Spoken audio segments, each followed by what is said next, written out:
Auto CAD के अंदर हम लोगों ने लास्ट क्लास के अंदर कुछ एक कमांड्स को देखा था और इस वाली क्लास के अंदर भी हम लोग कुछ एक कमांड्स को और देखने वाले हैं। ओके, क्योंकि कमांड्स हमारी जो होती है ना, यही हमसे एग्जाम में पूछी जाती हैं और ये बात आपको अगर ढंग से पता लगेगी जब हम लोग क्वेश्चंस प्रैक्टिस करेंगे, क्योंकि क्वेश्चंस हम लोग बहुत सारे प्रैक्टिस करने वाले हैं ऑटो कैड के जो अलग अलग एग्जाम्स में पूछे गए हैं। तो उन क्वेश्चंस को हम लोग जो प्रैक्टिस करेंगे तो आपको खुद ब खुद पता चल जाएगा कि जो जो कमांड्स होती हैं, शॉर्ट कीज हमारी होती है, इनकी कितनी इंपॉर्टेंस होती है। तो इंपॉर्टेंस की इसी कड़ी में भाई आज का सबसे पहला जो शॉर्ट की है जो कमांड है वो आप लोगों को स्क्रीन पर दिख रहा होगा, ई। ठीक है, या फिर जिसे हम कह सकते हैं इरेज। सबसे पहला आज का हमारा कमांड आपको दिख रहा होगा ई, जिसका मतलब क्या होता है, इरेज। इरेज करने का मतलब क्या होता है, अगर हमें अपनी ड्राइंग से किसी भी ऑब्जेक्ट को रिमूव करना है। ओके, ये किस काम में आता है, to remove an object from drawing. अब भाई अलग कैसे करते हैं ये बात भी देख लेते हैं। फ्रॉम ड्राइंग, देखिए आपकी ड्राइंग है इस तरह की, ये इस ड्राइंग में आपने क्या कर रखा है, एक सर्कल बना रखा है, इसके साइड में यहां पर एक लाइन बना रखी है, यहां पर एक आपने क्या बना रखा है, कुछ इस तरह करके एक रेक्टेंगल बना रखा है, स्क्वायर बना रखा है मान लो। ठीक है, अब आपने क्या सोचा कि यार ये जो पूरी शेप है ना, ये इस लाइन की वजह से खराब हो रही है, लाइन की वजह से अजीब सी लग रही है, तो आप क्या करना है, इस लाइन को यहां से इरेज करना है। तो आप क्या करोगे, आप इस वाले को सेलेक्ट करके यहां से लेकर के यहां तक सेलेक्ट करो। इसे सेलेक्ट करने के लिए कौन सी की काम में लेते हैं, Ctrl+A। ठीक है, तो उससे ऑल सेलेक्ट हो जाते हैं, और अगर आपको रैंडमली सेलेक्ट करना है तो आप इसे सेलेक्ट करिए। सेलेक्ट करने के बाद में क्या करोगे, ई। ये शॉर्ट की अगर आपने प्रेस करी तो आपकी जो लाइन है वो यहां से इरेज हो जाएगी। ठीक है, और ये जो आपको दिख रहा है वो अच्छा सा दिखने लग जाएगा। मतलब ई का यूज क्या होता है हमारा, इरेज करने के लिए। ठीक है, इसके बाद में नेक्स्ट आपको सेकंड कमांड स्क्रीन पर दिख रहा होगा, ई एल।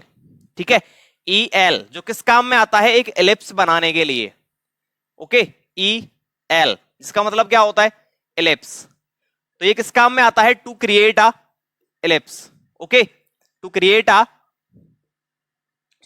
N ellipse. अगर हमें मान लो अपनी ड्राइंग में कोई एलिप्स क्रिएट करना है, एक एलिप हमें बनाना है, तो आप क्या काम में लोगे, ई एल कमांड को लोगे। मतलब ई एल का मतलब क्या होता है, एलिप्स। ठीक है, इसके बाद में थर्ड आपको दिख रहा होगा स्क्रीन पर, ई एक्स जिसका मतलब क्या होता है, एक्सटेंड। ओके, ई एक्स थर्ड देखिए, ई एक्स। इस ई एक्स का मतलब एक्स नहीं है भाई।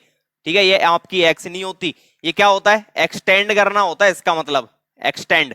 अब अगर इस एक्सटेंड की हम बात करना चाहेंगे, किस चीज को एक्सटेंड हमें करना है, तो आप किसको एक्सटेंड करोगे, किसी भी अपने ऑब्जेक्ट को। ठीक है, तो to extend a object, to extend an object to meet other object.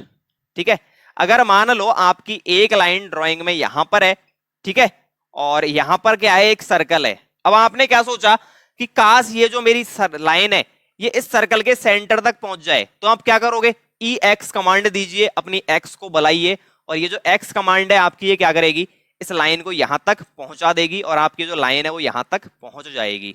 ठीक है, तो ये काम होता है इस एक्स का, मतलब एक्सटेंड करने के लिए इसको काम में लिया जाता है। फिर इसके बाद में आ जाते हैं भाई ई डी। नेक्स्ट हमारी कमांड है फोर्थ नंबर पर, आप लोगों को स्क्रीन पर दिख रही होगी, ई डी। ई डी, इस ईडी का मतलब क्या होता है, ये होता है आपका EDIT, मतलब एडिट करने के लिए। ठीक है, एडिट करने के लिए अगर हमें किसी भी ऑब्जेक्ट को एडिट करना है तो हमें कौन सी कमांड काम में लेना पड़ेगा। ठीक है, अगर हमें मान लो कि कोई टेक्स्ट लाइन को एडिट करना है, मतलब एडिट करना है, तो आपको ईडी कमांड को काम में लेना पड़ता है, ईडी शॉर्ट की को काम में लेना पड़ता है। तो ये होता है आपका ईडी का काम। ठीक है, इसके बाद में फिफ्थ नंबर पर आपको कमांड दिख रही होगी EXP, जो कि काफी अच्छी कमांड होती है, किसकी, ऑटो कैड की। इस वाली को देख लेते हैं थोड़ा सा ढंग से, EXP। ओके, इस EXP का यूज आपको दिख रहा होगा, एक्सपोर्ट करना। एक्सपोर्ट मतलब save the object in drawing to a different file format. मतलब ये लो, EXP मतलब EXPORT। अगर आपको क्या करना है, to save the drawing, drawing को मैं DWG से लिख रहा हूं,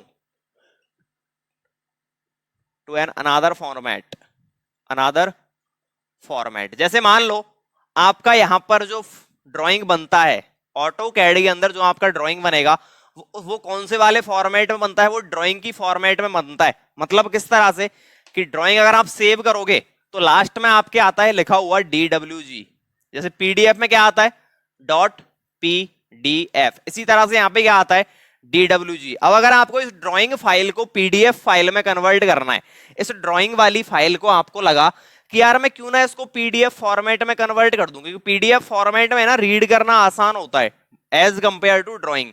तो आपको क्या करना है, इस ड्राइंग वाली फाइल को अगर एक्सपोर्ट करना है, इसको बदलना है कौन सी फाइल में, पीडीएफ फाइल में, तो आपको कौन सी कमांड काम में लेनी पड़ेगी, EXP। और ये जो क्वेश्चन है वो एक एग्जाम में आया हुआ भी है पहले, कि to export a file from DWG to .pdf which command is used. तो कौन सी कमांड काम में लेते हैं भाई, EXP को काम में लिया जाता है। EXP मतलब एक्सपोर्ट करना, किसी दूसरे फॉर्मेट में फाइल को एक्सपोर्ट करना, दूसरे फॉर्मेट में अपनी फाइल को बदलना। जैसे मान लो आपके पास ये ड्राइंग में और आपको इसको लेकर के जाना है कहां पर, जैसे एक्सेल में लेके जाना है, MS एक्सेल में या फिर MS वर्ड में। MS वर्ड में अगर लेके जाना है तो आपको इसको कन्वर्ट करना पड़ेगा एक वर्ड फाइल में, ठीक है। तो ये जो कन्वर्ट करने का तरीका है, ये जो एक्सपोर्ट हम करते हैं, इसी को करते हैं EXP कमांड की हेल्प से। क्लियर। इसके बाद में आपको नेक्स्ट कमांड दिख रही होगी, बड़ी आसान सी कमांड है, बहुत इजी सी, की एग्जिट, EXIT लिखा हुआ है। तो इस एग्जिट का तो भाई मैं मतलब भी नहीं लिखना चाहूंगा। एग्जिट कमांड जो है वो आपकी काम में आती है एग्जिट होने के लिए, ठीक है। अगर आपको किसी भी प्रोग्राम को एग्जिट करना है, किसी भी प्रोग्राम को आपको बंद करना है, तो आपको एग्जिट शॉर्ट की काम में ले सकते हैं, ठीक है। अब इसके बाद में देख लेते हैं भाई EPDF, ठीक है। 6th नंबर पर आपको दिख रहा होगा, सॉरी 7th नंबर पर दिख रहा होगा EPDF, ठीक है। इसका मतलब क्या होता है, एक्सपोर्ट PDF, ठीक है। तो ये किस काम में आती है भाई, to export a file into PDF format. अगर मान लो हमें किसी भी ड्राइंग की फाइल को PDF फॉर्मेट में कन्वर्ट करना है, ठीक है, तो पहला ऑप्शन तो आपके पास में क्या है कि EXP आप करो, ठीक है। अगर आप EXP काम में लोगे तो वहां पे फिर आपके पास अलग अलग ऑप्शन आ जाते हैं कि आपको PDF में करना है कन्वर्ट, या फिर एक वर्ड फाइल बनाना है, किस तरह का आपको फाइल बनाना है, ठीक है। लेकिन अगर आपने EXP के बजाय EPDF को काम में ले लिया तो क्या होगा, आपकी जो ड्राइंग है वो डायरेक्टली कहां कन्वर्ट हो जाएगी, PDF फॉर्मेट में, ठीक है। और जो क्वेश्चन आया था एग्जाम में वो किस तरह से आया था कि which command is used to convert a file, a drawing file into PDF file. वहां पे ऑप्शन में ये जो EPDF है ये नहीं गिवन था। अगर ये आपको गिवन नहीं हो तो फिर आपको कौन सा ऑप्शन करेक्ट करके आना है, एक्सपोर्ट करने वाला। क्योंकि अगर मान लो आप ये वाली कमांड काम में नहीं ले रहे हो डायरेक्टली, अगर आपने एक्सपोर्ट PDF कमांड को डायरेक्ट काम में नहीं लिया तो आप कौन सी कमांड काम में लोगे फिर, एक्सपोर्ट वाली। इससे एक्सपोर्ट करने से तो क्या होगा, आपके पास में अलग अलग ऑप्शन आ जाएंगे भाई, कौन सी वाली में आपको करना है। जैसे मान लो आपको PDF में करना है, आप PDF पे माउस से क्लिक करो, PDF पर हो जाएगा। वर्ड पर करना है, वर्ड पर माउस से क्लिक कर दो, वर्ड में हो जाएगा। लेकिन आपको सीधा ही उसको PDF में कन्वर्ट करना है तो आप EPDF काम में लीजिए, आपकी जो फाइल है वो डायरेक्टली PDF फॉर्मेट में कन्वर्ट हो जाएगी, ठीक है। इसके बाद में नेक्स्ट 8th नंबर पर आप लोगों को कमांड अपनी स्क्रीन पर दिख रही होगी नीचे की तरफ, F, ओके। F कमांड देखने को आपको मिल रही होगी। यहां पर हमारी E से स्टार्ट होने वाली कमांड खत्म हो जाती है। अब हम लोग E के बाद में क्या आता है, F, G, H, I, तो इनको देखने वाले हैं। तो F से देखते हैं। सबसे पहली कमांड आपको दिख रही होगी ओनली F, जिसका मतलब क्या होता है, फ्लैट। अब ये फ्लैट क्या चीज है, फ्लैट नहीं फ्लैट, ठीक है। बहुत सारे लोग उसको फ्लैट बोलते हैं, मैंने इसीलिए खुद ने फ्लैट बोला, बट ये फ्लैट ना होकर के फ्लैट होता है। जो हमारे फ्लैट जॉइंट होता है ना एक, वैसे ही सेम ये भी फ्लैट है, लेकिन इसका मतलब क्या है इस बात को समझ लेते हैं, ठीक है। ये F जो है वो आता है आपका फ्लैट, ठीक है। और ये काम में किस में आता है, ये आता है round and rounds the edge of object, okay, to rounds the edge of object. देखिए भाई, जब भी कभी हम लोग ड्राइंग बनाते रहते हैं तो हमारे जो कॉर्नर है, ये हमारी एक ड्राइंग, इस ड्राइंग में क्या किया आपने, एक दीवार का डिजाइन तैयार किया, एक वॉल का, और आपकी जो वॉल है वो कुछ इस तरह की बन के आपके सामने आ गई, ठीक है, ये आपकी क्या हो गई, एक वॉल हो गई। आपको क्या लगा कि यार क्यों ना ये जो कॉर्नर है, इस कॉर्नर की जगह यहां पर एक राउंड कुछ बन जाए, एक राउंड शेप यहां पर आ जाए तो अच्छा रहे। तो आपके पास में ऑप्शन क्या है, आप फ्लैट एफ कमांड को डायरेक्ट काम में लीजिए। इससे क्या होगा कि आपको पहले तो एक एरिया सेलेक्ट करना पड़ेगा। जैसे मान लो आपने क्या किया, यहां से लेकर के और यहां तक का ये जो एरिया है वो सेलेक्ट कर लिया, ठीक है, और फिर आपने एफ कमांड को काम में लिया।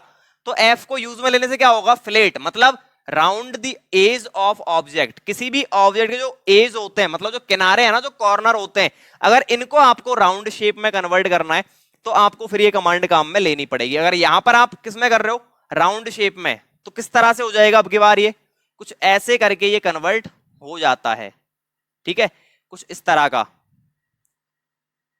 एफ कमांड को यूज में लेते ही ये जो कॉर्नर था आपका, अब ये कुछ इस तरह का बन चुका होगा, ठीक है। तो इस काम में आती है हमारी एफ कमांड। इसके बाद में नेक्स्ट आपको कमांड दिख रही होगी एफ शॉर्ट। एफ शॉर्ट इसका क्या मतलब है, इसे भी देख लो। एफ शॉर्ट का आपका मतलब होता है फ्लैश शॉट, ठीक है, एफ शॉर्ट का आपका मतलब होता है फ्लैश शॉट, फ्लैश शॉट, जिसका क्या मतलब है, देखो रीड करो भाई एक बार क्या लिखा हुआ है फ्लैश शॉट के नीचे।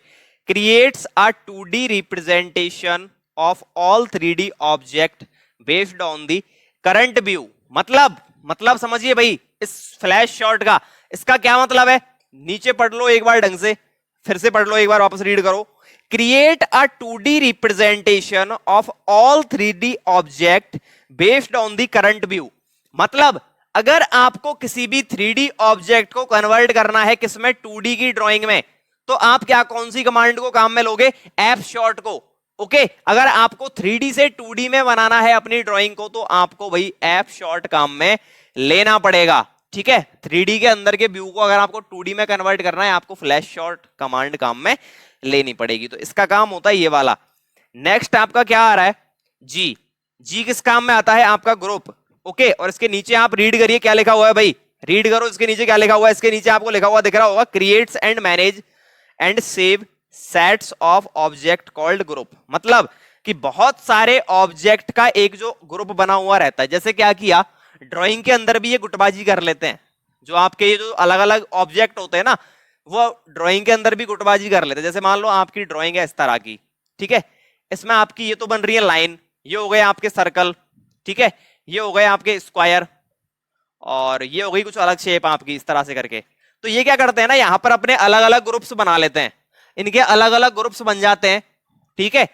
तो अगर आप एक लाइन में चेंज कर रहे हो तो आपका जो चेंज है वो पूरी के पूरी लाइंस में होगा इस ग्रुप में, ठीक है। और एक ग्रुप हमें क्यों बनाने पड़ते हैं, जैसे मान लो आपको अपने मकान के अंदर 10 दीवारें बनानी है, ठीक है, और 10 की 10 दीवारों की जो लेंथ विड्थ और जो हाइट है वो सेम है, तो आप क्या करो, उनका ग्रुप बना दो। इससे क्या होगा, अगर आप चेंज एक दीवार में कर रहे हो तो पूरे के पूरी दीवारों में आपको अलग अलग नहीं करना पड़ेगा, आप एक साथ सब में चेंज कर सकते हो। इसीलिए हमें ग्रुप क्रिएट करना होता है। और ये जी कमांड है वो इसी काम में आती है।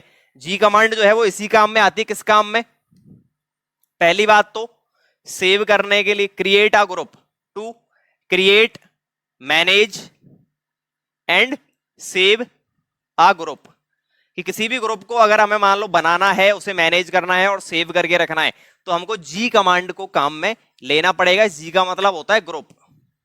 क्लियर। इसके बाद में नेक्स्ट आप लोगों को कमांड अपनी स्क्रीन पर दिख रही होगी, जीडी। जीडी का मतलब क्या होता है, ग्रेडियंट। और इस ग्रेडियंट का काम क्या है, फिल एन इनक्लोजर एरिया और selected object with gradient fill. अगर आपको मान लो अपने किसी भी सेलेक्टेड एरिया के अंदर ग्रेडियंट फिल करना है, जैसे मान लो कलर फिल करना है, तो आप क्या करोगे, जीडी को काम में लो, ठीक है। जीडी मतलब ये ग्रेडियंट, GRADIENT। अब आपने क्या किया, ये आपकी ड्राइंग, ओके। इस ड्राइंग में आपको क्या लगा कि यार क्यों ना मैं ये जो इतना बड़ा एरिया है, इस एरिया को मैं पिंक कलर से भर दूं। तो जीडी कमांड दीजिए, अपने आप इसके अंदर एक अलग से ग्रेडियंट आ जाएगा, ठीक है। मतलब किसी भी इनक्लोज्ड एरिया में, किसी भी इनक्लोज्ड एरिया के अंदर बढ़ता है भैया। सबसे खास बात इसकी ये होती है कि इनक्लोज्ड एरिया के अंदर बढ़ता है। मतलब अगर मान लो आपका ये सर्कल है ना, वो यहां से थोड़ा सा भी अगर खुला हुआ रह गया तो आपका ग्रेडियंट इस पूरे में हो जाएगा फिर तो। नेक्स्ट कमांड आप लोगों को दिख रही होगी भाई स्क्रीन पर, जीईओ। ओके, नेक्स्ट कमांड आपको दिख रही होगी जीईओ, जिसका मतलब क्या होता है, जियोग्राफिक लोकेशन। जीईओ जिसका मतलब क्या है, जियोग्राफिक लोकेशन। ओके, इसका मतलब एक बार समझ लेते हैं आसानी से, इसका मतलब आप लोगों को समझ में आ जाएगा। अगर आप लोग अपने कभी एंड्रॉइड फोन के अंदर फोटो वगैरह लेते हो और अगर आपने लोकेशन पर क्लिक कर रखा है, लोकेशन आपने अलाउ कर रखा है, तो फोटो के साथ साथ उसका लोकेशन भी आ जाता है कि ये जो आप फोटो ले रहे हो ये कौन सी जगह पर ले रहे हो। सेम ये का यही सीन आपका किसके अंदर होता है, ड्राइंग के अंदर। यहां पर अगर आप कोई ड्राइंग बना रहे हो और अगर आप कहीं पर भी बैठ करके, जैसे मान लो अपने घर पे बैठ के बनाया, किसी सिटी में बैठ के बनाया है, फिर किसी दूसरी कंट्री में जाके बनाया, तो उस जगह की जो जियोग्राफिक लोकेशन है वो आपकी ड्राइंग में सेव हो सकती है कि हाँ आपने ये वाली जो ड्राइंग है वो इस जगह पर बैठ करके बनाई है। तो जियोग्राफिक लोकेशन बताने के लिए जीईओ का यूज लिया जाता है। ठीक है, तो ये आपकी जी से स्टार्ट होने वाली कमांड थी। नेक्स्ट वीडियो के अंदर हम लोग और भी आगे आने वाली कमांड्स को देखने वाले हैं। सो नेक्स्ट वीडियो का वेट करिए, तब तक के लिए शुक्रिया, आदाब, थैंक यू।